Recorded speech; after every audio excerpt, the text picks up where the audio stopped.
మరి 43వ అధ్యాయము 21వ వచనము కలిసి చదువుకుందాం. యెషయా గ్రంథము 43వ అధ్యాయము 21వ వచనం మనమంతా కూడా కలిసి చదువుకుందాం. నా నిమిత్తము నేను నిర్మించిన జనులు నా స్తోత్రమును ప్రచురము చేయదురు. మరలా నా నిమిత్తము నేను నిర్మించిన జనులు నా స్తోత్రమును ప్రచురము చేయదురు. ప్రార్థన చేసుకుంటాం. అందుకుగా ప్రేమించినటువంటి మా ప్రియ పరలోక తండ్రి, మీ ఘనమైనటువంటి నామమును బట్టి మీ వందనములు స్తోత్రాలు చెల్లించుకుంటున్నా ప్రభువా. నాయన, మరి గడిచినటువంటి దినాలన్నింటిలో మమ్మల్ని మీరు కాపాడి కనికరించి మరి యొక్క నూతనమైనటువంటి ప్రభు దినము ఆదివారమున తిరిగి నీ యొక్క మందిరములోనికి నాయన తండ్రి మీరు మమ్మల్ని తీసుకుని వచ్చినటువంటి మీ ప్రేమ కొరకే మీ వందనములు స్తోత్రాలు చెల్లిస్తూ ఉంటున్నా నాయన. మరి కూడు రాగినటువంటి మీ ప్రజలను బట్టి మీ వందనములు స్తోత్రాలు మరి చెల్లించుకుంటూ ఉన్నాం. రావలసి ఉన్నటువంటి బిడ్డల కొరకు మరి మీ యొక్క సభలో ప్రార్థన చేస్తూ ఉంటున్నాం. ఎక్కడ ఇద్దరు ముగ్గురు కూడి నా నామమున ప్రార్థన చేస్తారో వారి మధ్యన నేను ఉంటానని సెలవించినటువంటి దేవుడు ప్రభువా, నీవు మా మధ్యలో ఉన్నావని, నీవు మా ప్రతి నాయన ప్రార్థన నీవు వినేటువంటి దేవుడిగా ఉన్నావని విశ్వసించి మిమ్మల్ని ఆరాధిస్తూ ఉంటున్నాం నాయన. మరి చదవబడ్డ వాక్య భాగంలో నుండి మీరు మాతో మాట్లాడండి ప్రభువా తండ్రి.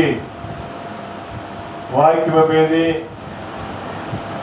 ప్రజలు మీవారు, ఈ ప్రజలతో మీరు మాట్లాడండి. ఏ రీతిగా మిమ్మల్ని మేము ఆరాధించవలనో ఆయన మీ యొక్క వాక్య భాగంలో నుండి మీరు మాతో మాట్లాడవలసిందిగా ప్రార్థన చేసుకుంటూ ఉన్నాం. ఈ వాక్యాన్ని బోధించడానికి ప్రభావం నేను నిలబడిన సందర్భంలో నాకు మీరు సహాయపడవలసిందిగా ప్రార్థన చేస్తూ ఉంటున్నాం నాయన. నా యొక్క గొంతును నాలుగును మీరు పుట్టండి నాయన. సంగమునకు కావలసినటువంటి నీ మాటలు అనుగ్రహించండి ప్రభువా. నన్ను మీరు కడగండి, నీ సిలుచోట్ను మరుగుపరచండి ప్రభువా. పాపిని, దౌర్భాగ్య పాపిని నాయన, నన్ను మీరు క్షమించండి, నీ సిలుచోట్ను మరుగుపరచండి ప్రభువా. సమయాన్ని మీరు మాకు మేలుకరంగా ఉంచండి నాయన. మన దేవుడు ఆత్మ కనుక ఆయనను ఆరాధించేటువంటి వారు ఆత్మతోనూ సత్యముతోనూ ఆరాధించాలని కోరినటువంటి దేవుడు. అలాంటి వారే కావాలని నీవు కోరుకునే దేవుడిగా ఉంటూ ఉన్నావు. కాబట్టి మేమందరము కూడా మిమ్మల్ని ఆత్మతోనూ సత్యముతోనూ యథార్థంగా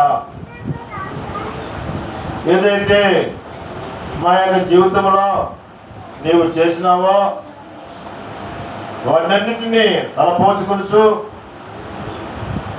నిన్ను ఆరాధన కొరకు సిద్ధపరచవలసిందిగా ప్రార్థన చేసుకుంటూ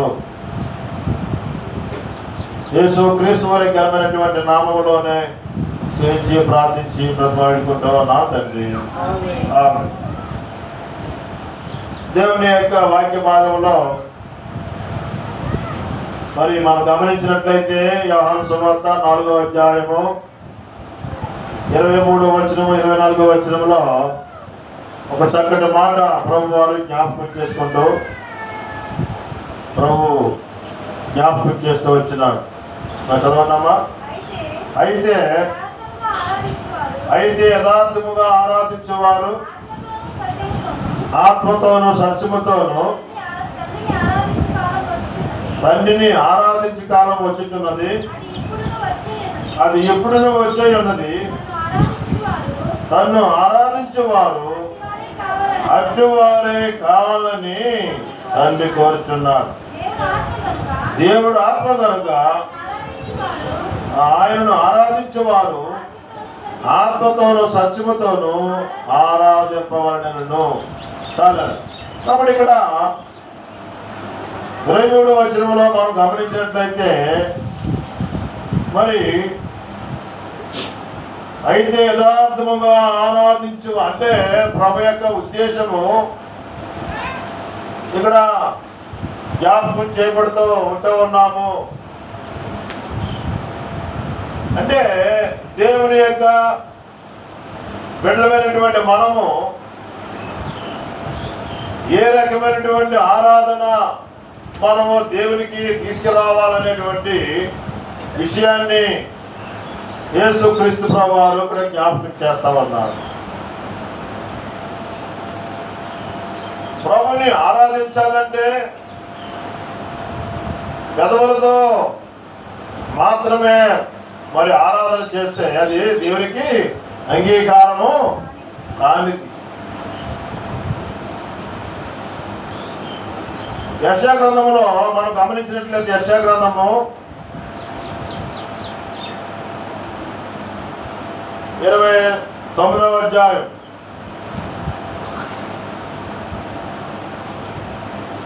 యెషయా గ్రంథము 29వ అధ్యాయము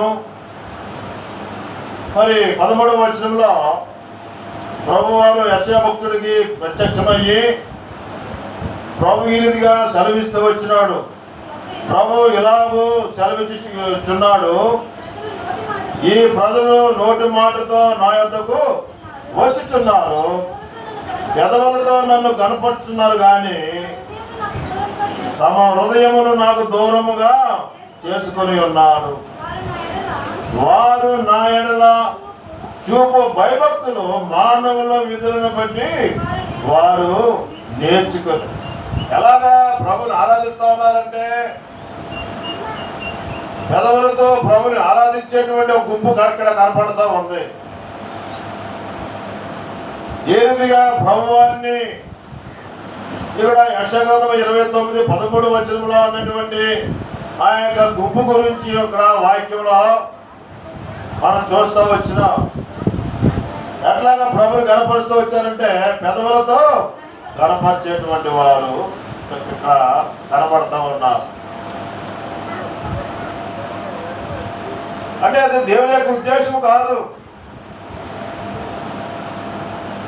వారి యొక్క ఆరాధన ఎలా ఉందన్నమాట, మనుషులు మరి వారు నా ఎడల చూపు భయభక్తులు ఎలా ఉన్నాయన్నమాట, మానవుల విధులను బట్టి వారు ఏం చేసుకుంటున్నారు, నేర్చుకున్నారన్నమాట. అంటే అనుభవపూర్వకంగా లేదు, నేర్చుకుని పెదవులతో ప్రభుని ఆరాధించేటువంటి గుంపు గురించి ఇక్కడ మనం చూస్తూ ఉన్నాం. పెదవులతో ఆరాధించేటువంటి వారు గుంపుకి కనపడతా ఉంది. అవన్నీ కూడా దేవునికి అంగీకారము కానిటువంటి ఆరాధన. ఈ దినము ప్రభుని ఆరాధించడానికి వచ్చినటువంటి నీవు నేను కూడా ఏ రకమైనటువంటి ఆరాధన దేవునికి మనం తీసుకుని రాగలిగినాము, అది ప్రశ్న. దేవుని ఆరాధించడానికి వచ్చినటువంటి నీతో నాతో ప్రభు మాట్లాడుతూ ఉన్నాడు. ప్రభు యొక్క ఉద్దేశం ఏంటన్నమాట, దేవుడు ఆత్మ కనుక ఆయనను ఆరాధించేటువంటి వారు ఆత్మతోనూ సత్యముతోనూ తండ్రిని ఆరాధించాలని మనం కోరపడుతూ ఉన్నాము. యెషయా గ్రంథంలో మనం చూసుకున్నటువంటి భాగంలో మనం చూసినప్పుడు వాళ్ళు పెదవులతో ఆరాధించేవారుగా ఉన్నారు, పెదవులతో పాటలు పాడేటువంటి వారుగా ఉన్నారు, పెదవులతో ప్రార్థించేవారుగా ఉంటూ ఉన్నారు. అయితే ఇక్కడ 2వ లైన్లో రాయబడింది, తమ హృదయమును నాకు ఎక్కడ ఉందన్నమాట, దేవునికి దూరంగా ఉంటూ ఉంది. మనుషులైతే విశ్వాసులైతే దేవుని యొక్క మందిరములో యొక్క మందిరములకు వచ్చి ప్రభుని ఆరాధించేవారుగా ఉన్నారు. కానీ వారి యొక్క హృదయం ఎక్కడ ఉందన్నమాట? ఎక్కడో దూరంగా ఉంది, లోకంలో ఉంది. వారి యొక్క హృదయము లోకంలో ఉంది. విశ్వాసులు ఎక్కడ ఉన్నారన్నమాట? మందిరములో ఉన్నారు. అది దేవునికి అంగీకారము అయ్యేటువంటి సందర్భము కాదు.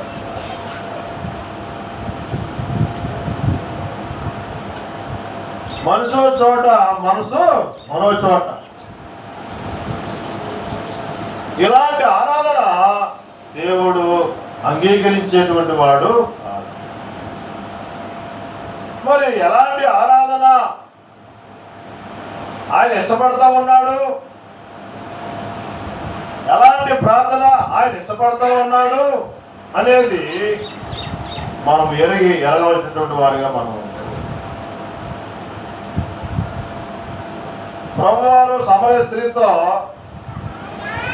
మాట్లాడుతున్నటువంటి సందర్భంలో సమరయ స్త్రీ యేసుక్రీస్తు ప్రభువుతో మాట్లాడింది. ఆమె ఏమని మాట్లాడిందన్నమాట? యోహాను సువార్త 4వ అధ్యాయము మరి 21వ వచనంలో మనం గమనించినప్పుడు, అమ్మ ఒక కాలం వచ్చుచున్నది, ఆ కాలమందు ఈ పర్వతం మీద యెరూషలేములో మీరు తండ్రిని ఆరాధింపరు, నా మాట నమ్మము. ఇక్కడ ఈ యొక్క స్త్రీ ఏమనుకుంటా ఉందన్నమాట? భౌతిక సంబంధమైనటువంటి ఆరాధన గురించి ఇక్కడ ఈమె తలస్తూ వచ్చింది. ప్రభుతో పై వచనాలు కనుక మనం గమనించినప్పుడు 20వ వచనంలో యేసు ప్రభుతో మాట్లాడింది, మా పితరులు ఈ పర్వతం మందు ఆరాధించరు గాని ఆరాధింపవలసిన స్థలము యెరూషలేములో ఉన్నదని మీరు చెప్పుదరని ఆయనతో అనగా, యేసు ఆమెతో ఇట్లను, అమ్మ ఒక కాలం వచ్చుచున్నది, ఆ కాలమందు ఈ పర్వతం మీద యెరూషలేములోనైనా మీరు తండ్రిని ఆరాధించరు. వాస్తవంగా భౌతికంగా మరి ఇజ్రాయేల్ దేశానికి ఆరాధన మందిరం ఈ రోజునే లేదు. నిజానండి. మరి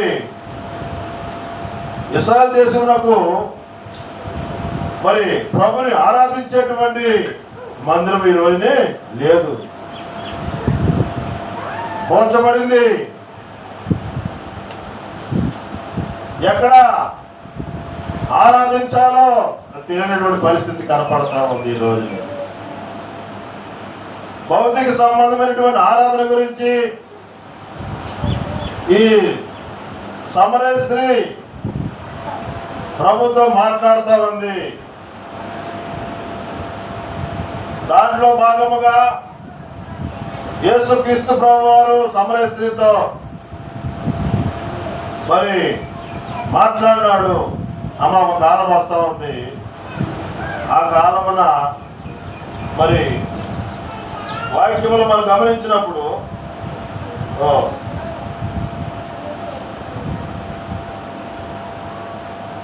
అమ్మ ఒక కాలం వచ్చుతున్నది, ఆ కాలం ముందు ఈ పర్వతం మీద యెరూషలేములోనైనా మీరు తండ్రిని ఆరాధింపరు, నా మాట నమ్మము. మీరు మీకు తెలియని దానిని ఆరాధించేవారు, మేము మాకు తెలిసిన దానిని ఈమె ఎలా చేస్తా ఉందన్నమాట? తెలియనటువంటి దేవుణ్ణి ఆరాధిస్తూ ఉంది. తెలియనటువంటి దేవుణ్ణి ప్రార్థిస్తూ ఉంది. ప్రభు అంటా ఉన్నాడు, అమ్మా మాకు తెలిసినటువంటి దేవుణ్ణి మేము ఆరాధిస్తూ ఉన్నాము అని ప్రభు ఆమెతో మరి పంచుకోవడం అనేటువంటిది జరిగింది. కాబట్టి ప్రియమైనటువంటి దేవుని యొక్క బిడ్డలారా, ప్రభుని ఆరాధించడానికి వచ్చినటువంటి నీవు నేను కూడా ప్రభు యొక్క మనసు ఎరిగినామా? ప్రభు యొక్క ఉద్దేశం ఏంటి? ప్రభు యొక్క ప్రణాళిక ఏంటి? ప్రభు యొక్క చిత్తం ఏంటి, ప్రభు యొక్క కోరిక ఏంటి, మనం ఎరిగిన వాడుగా ఉండి ప్రభుని ఆరాధించినట్లయితే మన యొక్క ఆరాధన ఆయన మెచ్చుకునేవాడుగా, ప్రభుని ఎరగకుండా, ప్రభుకి చోటు ఇవ్వకుండా, ప్రభుని నీ నా హృదయంలో ప్రభువారిని ప్రతిష్ఠించుకోనకుండా ఒకవేళ పెదవులతో మనం ఆరాధన చేసినాం అనుకోండి, మన యొక్క ఆరాధన ఆయన స్వీకరించేటువంటి వాడుగా ఉంటాడు. కాబట్టి మనం ముందుకి మనం వెళ్ళినట్లయితే చక్కటి మాట రాయబడింది 23వ వచనంలో, అయితే యథార్థముగా ఆరాధించేవారు.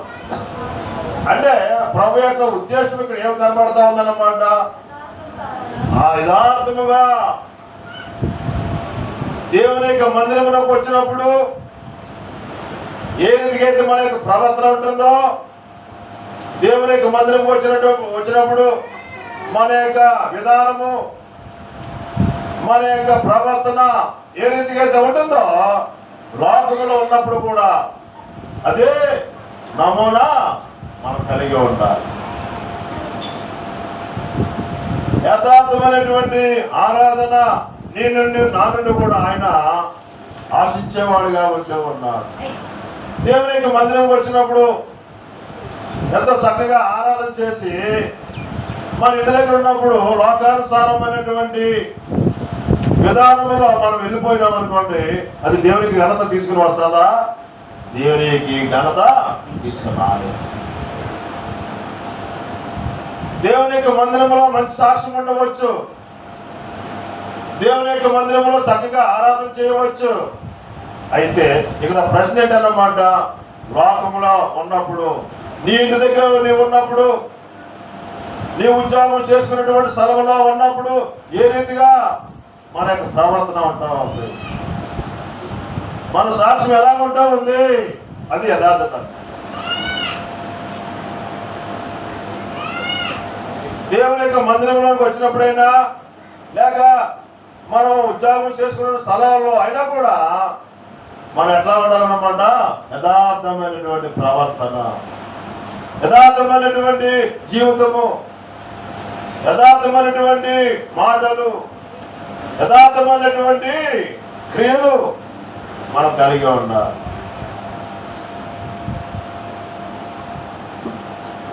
ప్రభు మన నుండి ఆయన ఆశించేటువంటిది యథార్థమైనటువంటి ప్రవర్తన, యథార్థమైనటువంటి బ్రతుకు, యథార్థమైనటువంటి ఏంటన్నమాట మన నుండి ఆయన ఆశించేటువంటి వాడిగా ఉంటాడు.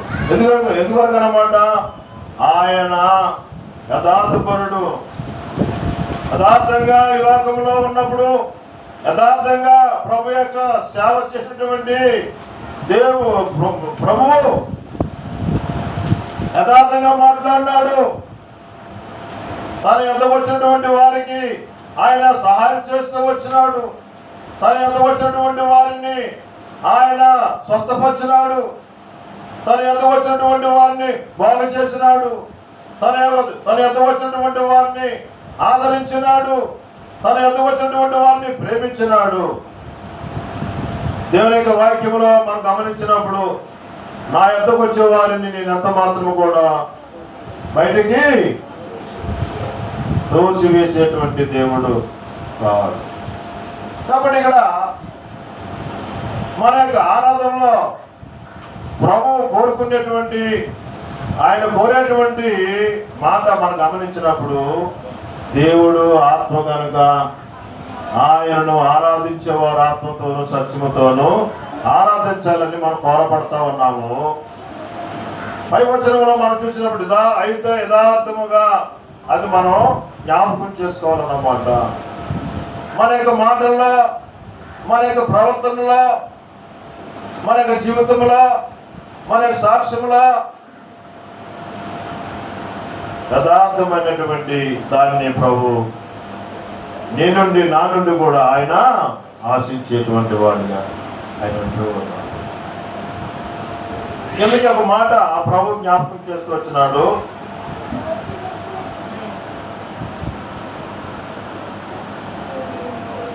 23వ వచనంలో మనం గమనించినప్పుడు, అయితే యథార్థముగా ఆరాధించేవారు ఆత్మతోను సత్యముతోను తండ్రిని ఆరాధించు కాలం వచ్చుతున్నది, అది ఇప్పుడు వచ్చే ఉన్నది. ఇక్కడ ప్రభు యొక్క మాట మనం గమనించినప్పుడు, తన్ను ఆరాధించేవారు అట్టివారే. ఎలాంటి వారు? దేవునికి అవసరం అన్నమాట. ఆత్మతోను సత్యముతోను ఆరాధించేటువంటి వారు. మరి చిన్న అక్షరాలతో రాయబడింది ఫుట్నోట్లో, ఏమంటన్నమాట? మూల భాషలో వెతుకుచున్నాడు. యథార్థముగా ఆరాధించేటువంటి వారు కొరకు, యథార్థంగా బ్రతికేటువంటి వారు కొరకు, యథార్థముగా సేవ చేసేటువంటి వారి కొరకు ప్రభు వారు వెతుకుతూ ఉంటూ ఉన్నాడు. ఎందుకొరకనమాట? వచ్చేసి దినవృత్తాంతాలు 2వ గ్రంథము, ఆయన ఎందుకు వెతుకుతూ ఉన్నాడు విషయాన్ని మనం గమనించినప్పుడు, దినవృత్తాంతాలు 2వ గ్రంథము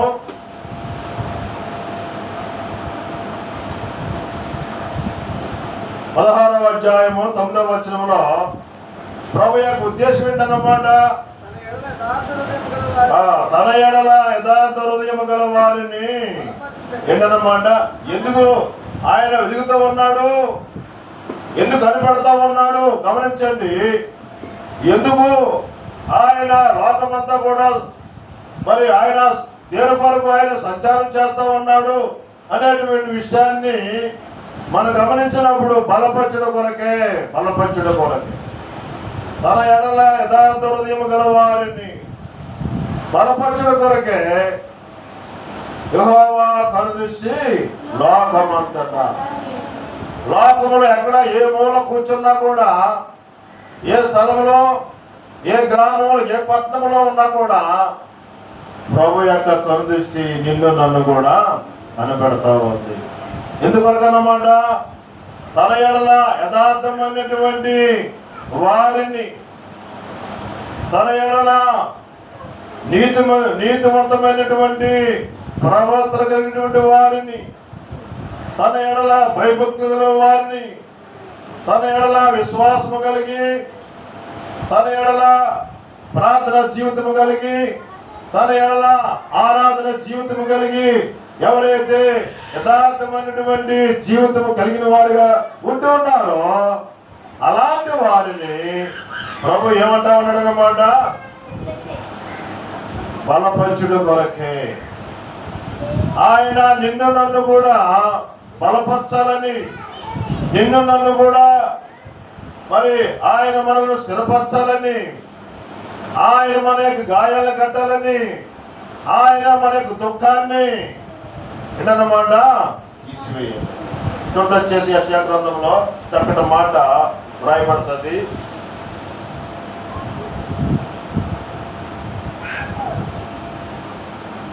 యెషయా గ్రంథము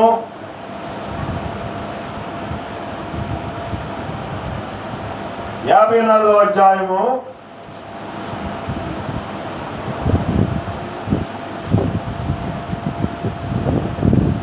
4వ వచనం చదవండమ్మా. భయపడకము, నీవు సిగ్గుపడనక్కరలేదు. అవమానమును తలంచుకము, నీవు లజ్జపడనక్కరలేదు. నీవు నీ బాల్యకాలపు సిగ్గును మరచుదువు. నీ వైదవ్యము నిందను ఇక మీదట జ్ఞాపకం చేసుకున్నావు. నిన్ను సృష్టించిన వాడు నీకు భర్తగా ఉన్నాడు. సైన్యములకు అధిపతి యెహోవా అని ఆయనకు పేరు. తర్వాత గమనించండి, దేవుని యొక్క వాక్యములు కనుక మనం గమనించినప్పుడు వచ్చేసి ఇదే అధ్యాయంలో నుండి మనం గమనించినట్లయితే 14వ వచనం, నీవు నీతి గలదానివై స్థాపింపబడదువు. నీవు భయపడనక్కరలేదు. బాధించే వారు నీకు దూరముగా నుందురు. భీతి నీకు దూరముగా ఉండును, అది నీ దగ్గరకు రానే రాదు. అంత మాత్రం కాదు. చూడదచ్చేసి ఇదే గ్రంథంలో చూస్తే చూడదచ్చేసి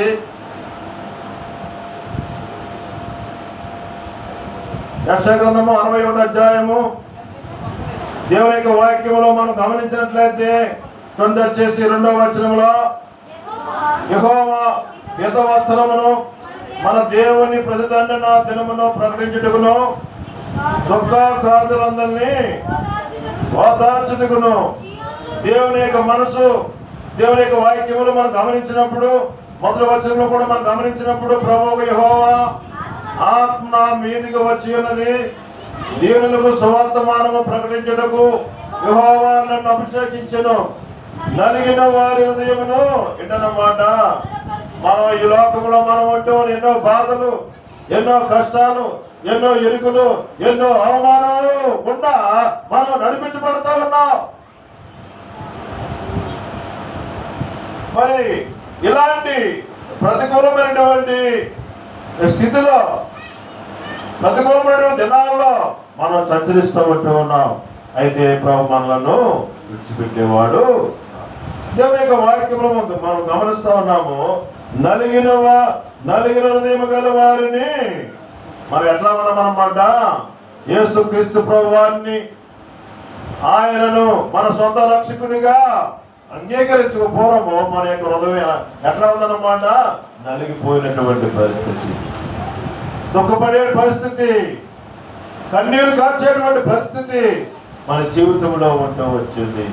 అలాంటి కన్నీరంతా కూడా తీసివేయడం వరకు మన ప్రభువారు 2024 సంవత్సరం పూర్వమే ఈ లోకమునకు వచ్చి తన యొక్క రక్షణ కార్యాన్ని సంపూర్ణం చేసి ఆయన తిరిగి తండ్రి వద్దకు ఆయన వెళ్ళిపోయినారు. కాబట్టి ఆ యొక్క విషయాన్ని, ఆ యొక్క కార్యాన్ని, రక్షణ కార్యాన్ని మన యొక్క విశ్వాస జీవితంలో కానీ, మన యొక్క సేవ జీవితంలో కానీ ఏమాత్రం కూడా మనము మర్చిపోవడానికి వీలు లేదు. ప్రతిదినం కూడా ఏ రీతిగా నీవు నేను కూడా ప్రభు యొక్క రక్తము ద్వారా ఏ రీతిగా అయితే మనము విమోచించబడ్డామో, ఏ రీతిగా మనం రక్షించబడ్డామో, ఏ రీతిగా మనము మన యొక్క పాపములను బట్టి, మన యొక్క అతిక్రమాలను బట్టి ప్రభు ఏ రీతిగా మనం కడిగినాడు, మనము దినదినము వాటిని నెమరు వేసుకుంటూ ఉన్నాం. కాబట్టి ఇక్కడ వాక్యములో మనం చూస్తా ఉన్నాము, నలిగిన హృదయం గల వారిని ప్రభు ఏం చేస్తా ఉన్నాడు అన్నమాట. ఎంత అద్భుతమైనటువంటి దేవుడు ఆలోచించండి. నలిగిన హృదయం గల వారిని ప్రభు ఏం చేస్తా ఉన్నాడు అన్నమాట, దృఢపరచుటకును, చెరలో ఉన్న వారిని విడుదలను, బంధింపడిన వారిని విముక్తిని ప్రకటించుటకును. ఏంటన్నమాట, ఒకప్పుడు మనము మన యొక్క హృదయం ఎట్లా ఉందన్నమాట, నలిగిపోయింది. రెండవది మనం ఎక్కడున్నాం అన్నమాట, చెరలో. ఆనాడు మరి అబ్రహాము ఇస్సాకు దినాల్లో మనం గమనించినప్పుడు ఐగుప్తు దేశంలో మన యొక్క పితరులు ఉన్నప్పుడు వాళ్ళు ఎట్లా ఉన్నారన్నమాట, కన్నీరు కారుస్తూ వచ్చినారు. వారు మురుగుచూ ఉంటూ వచ్చినారు. అలాంటి వారిని ప్రభు ఏం చేసినాడు అన్నమాట, కానానుకి వారిని నడిపించినాడు. అదే రీతిగా దేవుని యొక్క వాక్యంలో మనం చూస్తూ ఉన్నాము, ఒకప్పుడు నలిగిపోయినటువంటి వారమే, ఒకప్పుడు చెరలో ఉన్నటువంటి వారమే, ఒకప్పుడు బంధింపడినటువంటి వారమే. ఆ రకమైనటువంటి పరిస్థితి కూడా నడిపించబడినటువంటి నన్ను కూడా ఆయన ఏం చేసినాడు అనమాట, దుఃఖాక్రాంతులందరినీ వాదార్చుటకును. 3వ వచనం వచ్చేసి, చీయోనులో దుఃఖించే వారికి ఉల్లాస వస్త్రములు ధరింపచేయుటకును. ఇదన్నమాట. మనం ఎక్కడున్నాం అన్నమాట, బేతేలు ప్రార్థనా మందిరంలో ఉన్నాం. బేతేలు ప్రార్థనా మందిరంలో ఉన్నటువంటి నీతో నాతో ప్రభు మాట్లాడుతూ ఉన్నాడు. ఏమని మాట్లాడుతూ ఉన్నాడు, బేతేలు ప్రార్థనా మందిరంలో ఉన్నటువంటి వారులారా, దుఃఖించే వారికి ఉల్లాస వస్త్రములు ధరింపచేయుటకును, బూడిదకు ప్రతిగా భూదండను, దుఃఖమునకు ప్రతిగా ఆనందయమును, భారభరితమైన ఆత్మకు ప్రతిగా స్తుతి వస్త్రమును వారికిచ్చుటకును ఆయన నన్ను పంపిడు. ప్రభు యొక్క ఉద్దేశం ఏంటన్నమాట? యెహోవా తండ్రి యెహోవా దేవుని యొక్క ఉద్దేశము కుమారుడు పట్ల, కుమారుడు ద్వారా ఈనాడు నిన్ను నన్ను రక్షించడం కొరకు ఆయన ఈ కార్యము ఆయన చేయవలసి వచ్చింది. యేసుక్రీస్తు ప్రభు గురించి దేవుని యొక్క వాక్యములో మనం గమనించినట్లయితే 500 ప్రవచనాలు యేసుక్రీస్తు ప్రభు పక్షంగా సుమారు 500 ప్రవచనాలు యేసుక్రీస్తు ప్రభు గురించి రాయబడ్డాయి. అవన్నీ కూడా యేసుక్రీస్తు ప్రభువులో అవి నెరవేర్చబడ్డాయి. ఈనాడు ధారాళముగా దేవుని యొక్క సన్నిధికి వచ్చి, దేవుని యొక్క మందిరములకు వచ్చి మరి ఆ ప్రభుని దేవుని యొక్క సింహాసనం ఎదుట సాగిలపడి ఆయనను ఆరాధించేటువంటి అర్హత ప్రభు మనకి ఇచ్చినాడు. అంత మాత్రం కాకుండా కిందకి మనం దేవుని యొక్క వాక్యములు మనం గమనించినప్పుడు 10వ వచనంలో శృంగారమైన బాగా ధరించుకున్న పెళ్లి కుమారుని రీతిగాను ప్రభు ఎట్లా మనం సిద్ధపరుచుకోవచ్చాడంటే ఇక్కడ అంటాము, వాక్యం మనం చూస్తా ఉన్నాము. శృంగారమైన బాగా ధరించుకున్న పెళ్లి కుమారు రీతిగాను ఆభరణములతో అలంకరించుకున్న పెళ్లి కుమార్తె రీతిగాను ఆయన రక్షణ వస్త్రములను నాకు ధరింపజేసి ఉన్నాడు. తన యొక్క మరి యెషయా తన యొక్క అనుభవపూర్వకంగా రాస్తా ఉంటూ ఉన్నాడు. ఆయన రక్షణ వస్త్రములు నాకు ధరింపజేసి ఉన్నాడు. ప్రభునందు ప్రియమైనటువంటి దేవునికి బిడ్డలారా, ప్రభును ఎలాంటి వారు ఆరాధిస్తారు అనేటువంటిది మనం గమనించినప్పుడు యెషయా భక్తుడు రాస్తా ఉన్నాడు. ఏమని రాస్తా ఉన్నాడు అన్నమాట? ఆయన రక్షణ వస్త్రములను నాకు ధరింపజేసి ఉన్నాడు. ప్రభునందు ప్రియమైనటువంటి దేవునికి బిడ్డలారా, సహోదరి సహోదరుడా, ఆ యొక్క వస్త్రాలు ప్రభు ద్వారా నీవు పొందుకోగలిగినావా? ఆ రక్షణ వస్త్రాన్ని, ఆ యొక్క నీతి వస్త్రాన్ని, ఆ యొక్క ఉల్లాస వస్త్రాన్ని ప్రభు ద్వారా నీవు పొందుకోగలిగినావా? ఆ రక్షణ వస్త్రము ప్రభు ద్వారా నీవు పొందుకోగలిగినట్లయితే ధారాళముగా ఎంతో స్వేచ్ఛగా ప్రభుని ఆరాధించే వారిగా మనము ఉంటాము. ఆ రీతిగా ప్రభు మనకి సహాయం చేయను గాక. మనం లేచి నిలబడము, పల్లవ పాడుకుందాము. పాడుకున్న తర్వాత ఆరాధన మనము ప్రవేశిద్దాం. అంతేనామా?